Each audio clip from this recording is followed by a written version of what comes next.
عمران خان صاحب نے دوبارہ دعویٰ کیا ہے مجھے قتل کرنے کے لیے جنوبی وزیرستان کے علاقے سے 2 لوگوں کو ٹاسک دیا گیا ہے۔ ایک تو اسٹیبلشمنٹ ایک آدمی کا نام نہیں ہے، یوں لگتا ہے جیسے ابھی بھی جنرل باجوہ کی پالیسی چل رہی ہے۔ جب چھاپے پڑنے کا ڈر تھا یہ گھر کی دیوار پھلانگ کر بھاگ گئے۔ مشکل وقت میں انہیں 2 ہی کام آتے ہیں، یا تو بھاگنا یا چھپنا۔ پاکستان تحریک انصاف کے ایک اور رہنما کو پاکستان تحریک انصاف میں سانپوں کا پتہ لگ گیا ہے۔ پاکستان تحریک انصاف کے سانپ کون ہیں جناب؟ السلام علیکم ناظرین، میں ہوں منصور علی خان، اپنے ڈیجیٹل چینل کے اوپر آپ کو خوش آمدید کہوں گا۔ ناظرین، خبروں کی بھرمار ہے۔ شیخ رشید صاحب کے حوالے سے ہم نے آپ کو اپنے پچھلے ویلاگ میں تو بتا دیا تھا کہ ان کی ضمانت جو ہے وہ منسوخ ہو گئی ہے، لیکن ضمانت منسوخ کیوں ہوئی ہے، اس سلسلے میں جو حکم نامہ سامنے آیا ہے کورٹ کا وہ بڑا انٹرسٹنگ ہے، اس کو بھی ذرا ڈسکس کریں گے۔ ساتھ ہی ساتھ پاکستان تحریک انصاف کے ایک اور رہنما کو پاکستان تحریک انصاف میں سانپوں کا پتہ لگ گیا ہے۔ اس سے پہلے فیصل واڈا صاحب کو پتہ لگا تھا، لیکن اب ایک اور رہنما کو بھی پاکستان تحریک انصاف کے سانپ نظر آنا شروع ہو گئے ہیں۔ یہ سانپ کون ہے یہ تھوڑی دیر میں آپ کے ساتھ شیئر کرتے ہیں، لیکن اس سے پہلے ایک اور خبر، اور وہ یہ ہے کہ جنرل ٹائر پرویز مشرف کی نماز جنازہ polo ground Malir Cantt Karachi میں ادا کر دی گئی۔ نماز جنازہ میں joint chief of staff committee general Sahil Shamshad, سابق آرمی چیف جنرل ٹائر قمر جاوید باجوہ اور جنرل ٹائر اشفاق پرویز کیانی نے بھی شرکت کی۔ اس میں MQM کے رہنما خالد مقبول صدیقی، مصطفیٰ کمال، فاروق ستار اور فاروق نسیم بھی موجود تھے۔ بعد ازاں پرویز مشرف کی آرمی قبرستان میں فوجی اعزاز کے ساتھ جو ہے وہ تدفین بھی کی گئی، اور ان کو ایک بلڈنگ کے اندر جو ہے گارڈ آف آنر بھی پیش کیا گیا۔ تو ایک ڈیولپمنٹ جو ہے وہ یہ ہوئی ہے۔ اس کے علاوہ ایک اور خبر معیشت کے حوالے سے وہ بھی ذرا شامل کریں۔ پاکستان اور IMF کے درمیان پالیسی مذاکرات میں مشکل فیصلے کیے جانے کا امکان ہے، اور پاکستان کو سخت سوالوں کے جوابات دینے ہوں گے۔ بتایا گیا ہے کہ پاکستان کو 30 جون تک غیر ملکی زر مبادلہ ذخائر 16 ارب 20 کروڑ ڈالر تک لانے ہوں گے۔ 20 جون تک صرف یہ 16 ارب تک ہم کس طرح پہنچیں گے؟ یہاں پہ 1 ارب جو ہے وہ اکٹھا کرنا ہمارے لیے مشکل ہوا ہے، 16 ارب تک کہاں پہنچیں گے؟ اور پاکستان کو ساتھ ساتھ IMF کو یہ بھی بتانا ہوگا کہ جناب یہ بتائیے یہ رقم آئے گی کہاں سے۔ اس کے علاوہ پاکستان کی درآمدات پر پابندی فوری طور پر پاکستان کو ختم کرنی ہوگی۔ LCs کھولنے کے لیے 4 ارب ڈالر فوری چاہیے ہوں گے۔ بجٹ خسارہ کم کرنے کے لیے 600 ارب روپے سے زائد اخراجات کم کرنے کے اقدامات بھی کرنے ہوں گے، اور پاکستان کی جانب سے ترقیاتی بجٹ پر 50% سے زائد کی کٹوتی کی تیاری کی جا رہی ہے، جس کے تحت ترقیاتی بجٹ 727 کے بجائے 400 ارب روپے سے زائد خرچ کی جو ہے وہ تیاری کی جائے گی، اس کو بھی جو ہے کٹ کیا جائے گا۔ تو یہ صورتحال ہے جناب معیشت کی۔ اب پاکستان یہ اس کے جواب کس طرح دے گا، موجودہ حکومت کس طرح جواب دے گی، اسحاق ڈار صاحب کس طرح جواب دیں گے، یہ سب سے بڑا سوال ہے۔ اس کے علاوہ عالمی جریدے بلومبرگ نے پاکستان سے ڈالرز کی اسمگلنگ کو افغانستان میں طالبات حکومت کی لائف لائن قرار دیا ہے کہ یہاں سے ڈالر اسمگل ہو کے باہر جاتے ہیں، اور انکشاف کیا گیا ہے کہ تاجر اور دیگر ذرائع سے یومیہ 50 لاکھ ڈالر پاکستان سے افغانستان جا رہے ہیں۔ یومیہ 50 لاکھ ڈالر پاکستان سے افغانستان جا رہے ہیں۔ اس میں بتایا گیا ہے کہ افغانستان کی یومیہ ڈالر ضرورت 1 سے 1.5 کروڑ ہے۔ اقوام متحدہ افغانستان کو ہفتہ وار 4 کروڑ ڈالر امداد بھی دیتا ہے۔ اس میں یہ کہا گیا ہے کہ طلب بڑھنے سے افغانی روپیہ دنیا کی مضبوط ترین کرنسی ہے۔ دسمبر 2021 میں $1 124 افغانی روپے کا تھا، اور آج 89.96 افغانی روپے کا ہو چکا ہے۔ تو پہلے سے بھی زیادہ جو ہے وہ اسٹرانگ ہو گیا۔ اس کی وجہ یہ کہ پاکستان سے ڈالر اتنا جا رہا ہے۔ اچھا، پاکستان سے ڈالر ادھر جا رہا ہے اور پاکستان میں ڈالر جو ہے اوپر جاتا جا رہا ہے، وہاں پہ ڈالر نیچے آتا جا رہا ہے، مطلب یہ صورتحال ہے۔ تو ایک جو ہے وہ یہ اپڈیٹ ہے۔ اس کے علاوہ جناب بڑے سنگین الزامات لگائے گئے ہیں مسلم لیگ نون کی جانب سے۔ عطاء اللہ تارڑ صاحب نے جو ہے ایک پریس کانفرنس کی تھی آج۔ انہوں نے ایک تو سب سے پہلے عمران خان صاحب کو برا بھلا کہا، ساتھ ساتھ انہوں نے ان کو کہا کہ جی آپ سیدھی سیدھی بات بتائیں، جواب دیں کہ ٹیرین وائٹ جو ہے وہ آپ کی بیٹی ہے یا نہیں ہے۔ انہوں نے کہا کہ جب چھاپے پڑنے کا ڈر تھا یہ گھر کی دیوار پھلانگ کر بھاگ گئے۔ مشکل وقت میں انہیں 2 ہی کام آتے ہیں، یا تو بھاگنا یا چھپنا۔ توشہ خانہ کیس میں آپ آ نہیں سکتے تو ویڈیو لنک سے بیان ریکارڈ کرا دیں۔ عمران خان پر کیس میں تاخیری حربے استعمال کیے جا رہے ہیں، ان کو مشکل وقت میں صرف چھپنا اور بھاگنا نظر آتا ہے۔ انہوں نے کہا جی انہوں نے حلف میں غلط بیانی کی، اس کی سزا نااہلی ہے۔ جیل بھرو تحریک عدالتوں سے استثناء کی تحریک میں بدل گئی ہے۔ آپ اپنے بچے ڈکلیئر نہیں کرتے تو آپ صادق و امین نہیں رہتے۔ جب عمران خان پہلی دفعہ فرح گوگی کے دفاع میں آئے تھے تو انہوں نے کہا تھا کہ فرح گوگی کے پاس کوئی پبلک پوسٹ نہیں ہے۔ کیا عثمان بزدار کو بشرا بی بی نے وزیر اعلیٰ پنجاب نہیں لگایا تھا؟ پوسٹنگ اور ٹھیکوں میں ایک کمیشن لیتے تھے۔ اس کے بعد جو الزامات، جو سنگین ترین الزامات لگائے ہیں، انہوں نے کہا جی فرح گوگی کے اکاؤنٹ میں ایک شخص نے 754 ٹرانزیکشنز کی ہیں، 750 ٹرانزیکشنز ہیں، 86 کروڑ 39 لاکھ روپے ان کے اکاؤنٹ میں کیش جمع کروایا گیا ہے۔ 86 کروڑ روپیہ 3 سال میں کس کاروبار سے 1.6 ارب روپے منافع کمایا جاتا ہے؟ فرح گوگی کے اثاثے 3 کروڑ روپے سے 1.6 ارب روپے کیسے ہو گئے؟ ان کے اکاؤنٹ میں کیش جمع ہوتا تھا، انہوں نے 10 سے 12 اکاؤنٹ کیش جمع کرانے کے لیے بنائے گئے تھے، اور انہوں نے کہا کہ جی انہوں نے کیش بوائز رکھے ہوئے تھے جو بیسیکلی جن کا کام تھا یہ پیسے جمع کرانا۔ تمام کیش بوائے 30 سے 40 ہزار روپے کے ملازمین تھے۔ عمران خان اور وہ اس میں حصے دار تھے۔ عمران خان اگر آپ کا دامن صاف ہے تو فرح گوگی کو پاکستان لائیں۔ فرح بتائے کہ ان کا عمران خان اور بشرا مانیکا سے کیا تعلق تھا؟ تو یہ الزامات جو ہیں وہ لگائے گئے ہیں آج مسلم لیگ نون کی جانب سے۔ اب میرا پوائنٹ یہ ہے کہ اس طرح کے الزامات اور اس طرح کی پریس کانفرنسیں ماضی کے اندر بھی بہت ہوتی رہی ہیں، حاصل وصول اس کا کوئی نہیں ہوا۔ ٹاک شوز کی زینت بنتے ہیں، اس کے اوپر تھوڑی سی ڈسکشن ہوتی ہیں، لیکن اس سے زیادہ اس کے اوپر کچھ نہیں ہوتا۔ تو اب کیا اس کے اوپر کوئی ڈیولپمنٹ ہوتی ہے یا نہیں، اس کے لیے ہمیں انتظار کرنا پڑے گا۔ اس کے علاوہ توشہ خانہ کیس کی جو سماعت تھی آج اسلام آباد کی ڈسٹرکٹ اینڈ سیشن کورٹ میں، تو عمران خان پر فرد جرم عائد کرنے کے لیے جناب اب 21 فروری کی ڈیٹ دی گئی ہے۔ 21 فروری کو اب ان کو طلب کیا گیا ہے۔ اب 21 فروری کو بھی پتہ نہیں وہ آتے ہیں کہ نہیں آتے۔ اس سے پہلے جب بھی ان کو بلایا گیا تھا تو وہ نہیں آئے تھے، اور آج بھی جو ہے انہوں نے صحت اس کی وجہ بتائی تھی کہ میں صحت کی وجہ سے جو ہے وہ نہیں آ سکتا۔ ایک یہ اپڈیٹ ہے۔ اس کے علاوہ قومی اسمبلی کی جو 33 نشستیں ہیں جن پہ ضمنی انتخابات ہونے ہیں، اس سلسلے میں علی امین گنڈا پور اور اسد عمر صاحب نے اپنے اپنے کاغذات نامزدگی جمع کرا دیے ہیں۔ اسلام آباد کے حلقے این اے 54 سے اسد عمر تحریک انصاف کے امیدوار ہوں گے۔ علی امین گنڈا پور این اے 38 ڈیرہ اسماعیل خان سے تحریک انصاف کے امیدوار ہوں گے۔ تو ایک اپڈیٹ جو ہے وہ یہ ہے۔ اس کے علاوہ عمران خان صاحب نے یہ جو جیل بھرو تحریک ہے، میرے پاس جو اطلاعات آ رہی ہیں پی ٹی آئی سے، فی الحال کم از کم اس کا بڑا ہی لیک لسٹر قسم کا رسپانس ہے، بڑا ٹھنڈا رسپانس جو ہے وہ اس کے اوپر مل رہا ہے، اور کوئی جوش و خروش پایا نہیں جاتا۔ جیل جانا کوئی آسان کام نہیں ہے۔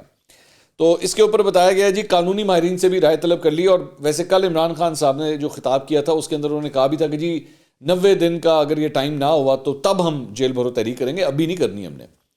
تو یہ بات بعد میں بتائی گئی ہے، پہلے ایز سچ کوئی ارادہ نہیں تھا۔ انہوں نے کہا کہ آئینی ماہرین کی رائے کے ذریعے جیل بھرو تحریک کے حوالے سے فیصلہ کیا جائے گا۔ ماہرین سے تحریک آغاز اور گرفتاریوں کے طریقہ کار پر تبادلہ خیال کیا جائے گا۔ قانونی ماہرین آئینی پہلوؤں سے عمران خان کو آگاہ کریں گے۔ عمران خان ماہرین کے پیش کردہ نکات کی روشنی میں لائے عمل طے کریں گے۔ پارٹی قیادت کے حکم پر مرحلہ وار گرفتاریوں کا سلسلہ جو ہے وہ شروع ہوگا۔ تو اب دیکھتے ہیں کہ اس کے اندر جو ہے وہ کیا ڈیولپمنٹ ہوتی ہے۔ اس کے علاوہ عمران خان صاحب کی غیر ملکی ذرائع ابلاغ یعنی میڈیا سے جو ہے وہ میٹنگ ہوئی ہے، اور ان کے نمائندوں سے ملاقات میں انہوں نے فرمایا ہے کہ جی ایک تو اسٹیبلشمنٹ ایک آدمی کا نام نہیں ہے۔ اب کل تک جو ہمیں انفارمیشن تھی وہ یہ تھی کہ اسٹیبلشمنٹ جو ہے، جو انہوں نے اپنے انٹرویو میں کہا تھا وہ یہ کہا تھا کہ اسٹیبلشمنٹ جو ہے وہ آرمی چیف کو ہم کہتے ہیں، آرمی چیف جو ہوتا ہے نا وہی اسٹیبلشمنٹ ہوتا ہے۔ لیکن آج یہ خبر آئی ہے کہ جناب اسٹیبلشمنٹ ایک آدمی کا نام نہیں ہے، نیا آرمی چیف اپنی پالیسی لاتا ہے۔ جنرل باجوہ نے لابنگ کر کے حسین حقانی اور دوسرے لوگوں کو رکھوایا، یہ پہلے بھی یہ بات کہہ چکے ہیں۔ یہ لوگ امریکہ میں میرے خلاف لابنگ کر رہے تھے، پہلی مرتبہ عوام نے رجیم چینج کو قبول نہیں کیا، ایسے لوگوں کو پنجاب میں لایا جا رہا ہے جو 25 مئی کو ملوث تھے۔ یوں لگ رہا ہے کہ انتخابات میں دھاندلی ہوگی، آئین میں واضح ہے کہ 90 دن میں انتخابات ہونے چاہیے۔ کیا کوئی وجہ بتائے گا کہ 100 روپے ڈالر پٹرول اور دوسری چیزیں کیوں مہنگی ہو رہی ہیں؟ خان صاحب جیسے آپ کو کچھ نہیں پتا، جناب آپ کا اپنا بڑا حصہ ہے اس کے اندر، آپ نے بہت حصہ ڈالا ہوا ہے، آپ نے بھی حصہ ڈالا ہوا ہے اور موجودہ حکومت نے بھی ڈالا ہوا ہے۔ اچھا انٹرسٹنگ بات یہ ہے کہ بڑے آرام سے نا جب ان سے کوئی بات کی جاتی ہے تو بڑے آرام سے کہہ دیتے ہیں کہ میں تو حکومت میں ہوئی نہیں، یہ تو موجودہ حکومت ہی سب کچھ کر رہی ہے۔ بھائی آپ سب نے اپنی اپنی بالٹی ڈالی ہوئی ہے اس گندگی کے اندر، سب نے۔ آپ نے بھی 10 روپے پٹرول ڈیزل کی قیمتیں کم تھی، آپ نے آئی ایم ایف کا وہ معاہدہ رکوایا تھا اس وقت یہ حرکت کر کے، ٹھیک ہے، جب پاکستان کو پیسوں کی ضرورت تھی تو آپ نے بھی اس وقت اپنا حصہ ڈالا تھا۔ تو آج یہ جو اکنامک صورتحال ہے نا اس میں ماشاءاللہ آپ کا ایک بہت بڑا حصہ ہے اس ساری معاملے کے اندر۔ اس کے بعد انہوں نے کہا جب بھی اسمبلیاں تحلیل ہونی تھیں یہی نگراں حکومت بننی تھی، ایسی انتقامی کارروائیاں پہلے کبھی نہیں دیکھیں، یوں لگتا ہے جیسے ابھی بھی جنرل باجوہ کی پالیسی چل رہی ہے، جدھر دیکھوں تیری تصویر نظر آتی ہے۔ جب قانون کی عملداری ہوگی تو ملک آگے جائے گا۔ حکومت توشہ خانہ میں پھنس گئی ہے، حکومت توشہ خانہ میں پھنس گئی ہے، فرد جرم آپ کے اوپر عائد ہونی ہے، حکومت توشہ خانہ میں پھنس گئی۔ بھائی جائیں، اگر حکومت توشہ خانہ میں پھنس گئی جائیں جا کے کورٹ میں کھڑے ہوں جا کے، اس میں ایسی کون سی بات ہے۔ مانتا ہوں باجوہ کو ایکسٹینشن دینا بہت بڑی غلطی تھی، صرف یہ نہیں خان صاحب آپ کی بڑی طویل لسٹ ہے غلطیوں کی، اگر ہم شروع ہو گئے نا بات لمبی ہو جائے گی۔ اتنی بڑی غلطی کہ وہ غلطی نہیں بلنڈر تھا، چلو خان صاحب نے اقرار تو کیا کہ انہوں نے بلنڈر مارے ہوئے ہیں۔ نواز شریف چاہتا ہے کہ عمران خان کی نااہلی ہو، بالکل اسی طرح جس طرح عمران خان چاہتا ہے کہ نواز شریف کی نااہلی ہو، اس میں کوئی حیرانگی کی بات نہیں ہے۔ موجودہ طالبان حکومت پاکستان مخالف نہیں ہے، ہم دہشت گردی کے متحمل نہیں ہو سکتے۔ جیل برو تحریک ایک پرامن احتجاج ہے، ہمارے پاس دوسرا راستہ احتجاج ہے۔ ساری دنیا میں دہشت گردی ہوتی ہے لیکن اے پی سی کا نام کہیں نہیں سنا۔ نواز شریف سے کوئی رابطہ نہیں ہے، اکیلا عمران خان کامیاب ہوگا۔ یہ انہوں نے جناب یہ گفتگو ہے۔ اب آ جائیں سانپوں کی طرف۔ پاکستان تحریک انصاف کے سانپ کون ہیں جناب؟ شہباز گل صاحب نے میڈیا سے جو ہے وہ گفتگو کی اور انہوں نے فرمایا سب سے پہلے تو جی فواد چودھری میرا بھائی ہے، میرا دوست ہے، جس طرح دی تسی عوام اوہ جا تانوں نیلسن منڈیلا لبنا ہے۔ مطلب وہ بیسکلی فواد چودھری صاحب کے ساتھ یہ جب ان کو گرفتار کیا گیا تھا تو تب اس وقت باتیں ہو رہی تھیں کہ نیلسن منڈیلا کے ساتھ جو ہے ان کا موازنہ کروایا جا رہا تھا، تو وہ انہوں نے کہا کہ بھائی جس طرح کی آپ کی عوام ہے اس طرح کے نیلسن منڈیلا آپ کو ملا ہے، ساڈے فواد پرانوں نیلسن منڈیلا ایکسیپٹ کر لو۔ اس کے بعد انہوں نے کہا اے آستینہ دے سپاں نوں میں میرے بھرا نال تشبیہ نہ دیو۔ مطلب انہوں نے کہا کہ آپ فواد چودھری کو جو ہے وہ آستینوں کے سانپوں کے ساتھ تشبیہ نہ دیں۔ فواد صاحب نے جیل کاٹی ہے، ان کا احترام کریں، انہوں نے پارٹی کے لیے جیل کاٹی ہے۔ جن آستینوں کے سانپوں کا میں نے کہا ہے جب نام لینا ہوگا ان کا نام دبا کے لوں گا، یعنی کہ چلیں ایک بات تو وہ ایکسیپٹ کر رہے ہیں کہ ہاں جی آستین کے سانپ جو ہے وہ موجود ہیں، لیکن نام نہیں لے رہے کہ نام کون ہے، لیکن ایکسیپٹ کر رہے ہیں۔ فیصل واڈا صاحب کے اپنے سانپ ہیں، ان کے اپنے سانپ ہیں، کون ہے، کون کس کو سانپ کہہ رہا ہے یہ نہیں پتہ۔ بس میرا خان تھوڑے کمفرٹ میں آ جائے، میری پارٹی تھوڑی کمفرٹ میں آ جائے۔ انہوں نے کہا مولانا صفدر صاحب ہم سے ڈر کے فتویٰ دینا شروع ہو گئے ہیں، یہ جو فتوے دیتے ہیں میری قوم سے اپیل ہے ان پر عمل نہ کرنا شروع کر دیجیے گا۔ سیاست کیجیے، سیاست اور انسانیت کو سامنے رکھیے، ظلم کر لیں لیکن ظلم کا مذاق تو نہ اڑائیں۔ اس دن جب مجھے عدالت لایا گیا تو مجھے کوئی انجیکشن دیا گیا تھا، میں اپنی ہوش میں نہیں تھا تاکہ میں کوئی بیان نہ دے سکوں۔ میں تو ماسک مانگ رہا تھا لیکن ٹی وی پر چلایا گیا کہ یہ رو رہے ہیں۔ تو مطلب ایک تو انہوں نے یہ بھی کلیئر کیا کہ بھائی میں روز ہو نہیں رہا تھا، میں ماسک مانگ رہا تھا۔ اچھا جی، اس کے علاوہ پشاور ہائی کورٹ میں پاکستان تحریک انصاف کی 90 دن میں صوبائی اسمبلی الیکشن کروانے کے حوالے سے درخواست پر سماعت ہوئی۔ عدالت نے صوبائی حکومت اور الیکشن کمیشن کو نوٹس جاری کر دیے ہیں۔ درخواست گزار کے وکیل موزم بٹ ایڈوکیٹ نے موقف اپنایا کہ اسمبلی تحلیل ہونے کے بعد 90 دن میں انتخابات کرانا لازمی ہے، لیکن گورنر خیبر پختونخوا نے ابھی تک الیکشن تاریخ نہیں دی ہے۔ گورنر کہتے ہیں کہ جی امن و امان کا مسئلہ ہے اور ایسے حالات میں الیکشن کا انعقاد مشکل ہے۔ اب 33 نشستوں پر ضمنی الیکشن کروا رہے ہیں اور اب حالات ٹھیک ہیں۔ یہ ویسے ان کا بڑا ویلڈ پوائنٹ ہے کہ بھائی آپ 33 حلقوں میں اگر ضمنی الیکشن کروا سکتے ہیں تو پھر آپ صوبائی اسمبلیوں کی الیکشن کیوں نہیں کروا سکتے؟ یہ بالکل ایک ویلڈ پوائنٹ ہے۔ جج صاحب نے ریمارکس دیے کہ کیا وہاں پر امن و امان کا مسئلہ نہیں ہے، قانون کے مطابق 90 دن میں الیکشن کروانا لازمی ہے۔ یہ ان کے ریمارکس ہے جج صاحب کے۔ ایڈوکیٹ جنرل عامر جاوید نے موقف اپنایا کہ جی 36 دن تک گورنر الیکشن کمیشن کے ساتھ مشاورت کر سکتا ہے اور الیکشن ایکٹ کے مطابق 36 دن مشاورت کرنے کے بعد وہ تاریخ دے سکتے ہیں۔ ابھی 36 دن پورے نہیں ہوئے، اس لیے ان کی یہ درخواست قبل از وقت ہے۔ عدالت نے ریمارکس دیے کہ ہم پری ایڈمیشن نوٹ جاری کرتے ہیں، صوبائی حکومت اور الیکشن کمیشن اپنا جواب جمع کرا دیں۔ عدالت نے صوبائی حکومت اور الیکشن کمیشن کو نوٹس جاری کرتے ہوئے سماعت 14 فروری تک ملتوی کر دی۔ تو جناب اس حوالے سے جو ہے یہ اپڈیٹ ہے ہی ہے۔ اس کے علاوہ جناب شیخ رشید صاحب کے حوالے سے ڈیولپمنٹ یہ ہے کہ ان کی درخواست ضمانت جو ہے وہ مسترد ہو گئی اور اس سلسلے میں اب تفصیلی فیصلہ کورٹ کا جو ہے وہ جاری ہو گیا۔ انہوں نے یہ درخواست دی تھی۔ جوڈیشل مجسٹریٹ عمر شبیر نے 7 صفحات پر مشتمل جو ہے وہ تفصیلی فیصلہ جاری کیا ہے۔ اس میں کہا گیا ہے کہ ملزم کے وکیل کے مطابق انٹرویو 29 جنوری کو نشر ہوا جبکہ مقدمہ 27 جنوری کو درج ہوا۔ شیخ رشید پر مقدمے میں لگی دفعات غیر قانونی ہے۔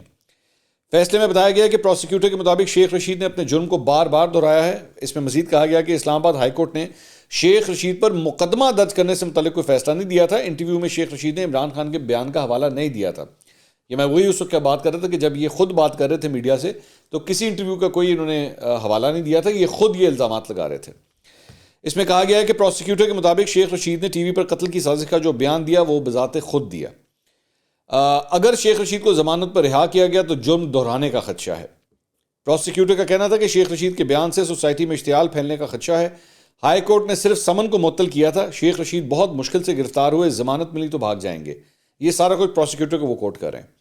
فیصلے میں کہا گیا ہے کہ فریقین کے دلائل سننے کے بعد درخواست سے ضمانت مسترد کی جاتی ہے اور ساتھ یہ بھی کہا گیا کہ شیخ رشید NA 60 اور NA 62 کے ضمنی انتخابات میں کاغذات نامزدگی پر دستخط کے لیے درخواست دائر کر سکتے ہیں۔ اس فیصلے میں یہ بات بھی لکھی گئی ہے کہ ڈیورنگ دا ٹرائل بھی شیخ صاحب جب میڈیا سے انٹریکشن کرتے تھے تو تب بھی انہوں نے انتہائی فحش قسم کی زبان جو ہے وہ استعمال کی، گالم گلوچ اور یہ ساری چیزیں، جس کی وجہ سے بھی ان کا کیس خراب ہوا ہے۔ میرے چند جو اس بیٹ رپورٹرز ہیں جو ان کیسز کو کور کرتے ہیں، میری ان سے بات ہوئی تو اس میں جو ہے انہوں نے بھی یہ کہا کہ شیخ صاحب یہ جب بھی جتنی دیر یہ 3-4 دن کی جو ساری کہانی چلی ہے اس کے اندر بڑی فحش قسم کی زبان انہوں نے استعمال کی، جس کی وجہ سے ان کا کیس جو ہے وہ یہاں تک پہنچا ہے کہ ان کی ضمانت جو ہے وہ نامنظور ہوئی ہے۔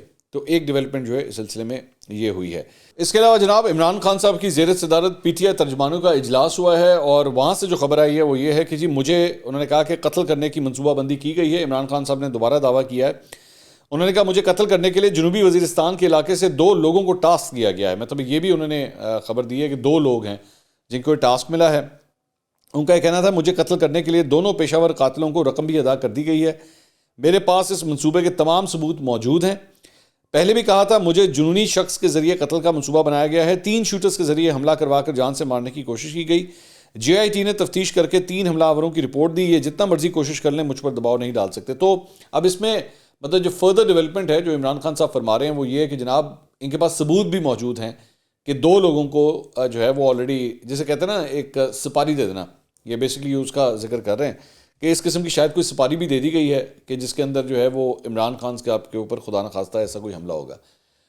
میں ہمیشہ دوبارہ میں ریپیٹ کرنا چاہوں گا اس بات کو کہ تمام سیاسی رہنما جو ہے نا وہ ان کی سیکیورٹی سب سے پہلے ہوتی ہے، اور اگر عمران خان صاحب کے پاس ایسے کوئی ثبوت ہیں تو اعلیٰ ترین جو سیکیورٹی ادارے ہیں ان کو عمران خان صاحب سے رابطہ کرنا چاہیے اور وہ ثبوت جو ہیں ان سے لینے چاہیے، تاکہ اور اس کی انویسٹیگیشن ہونی چاہیے کہ آخر اس کے پیچھے کون ہے اور کون سے وہ 2 افراد ہیں جن کو اس طرح کے پیسے دیے گئے ہیں، کیونکہ سیکیورٹی سے بڑھ کے جو ہے وہ کچھ نہیں ہوتا۔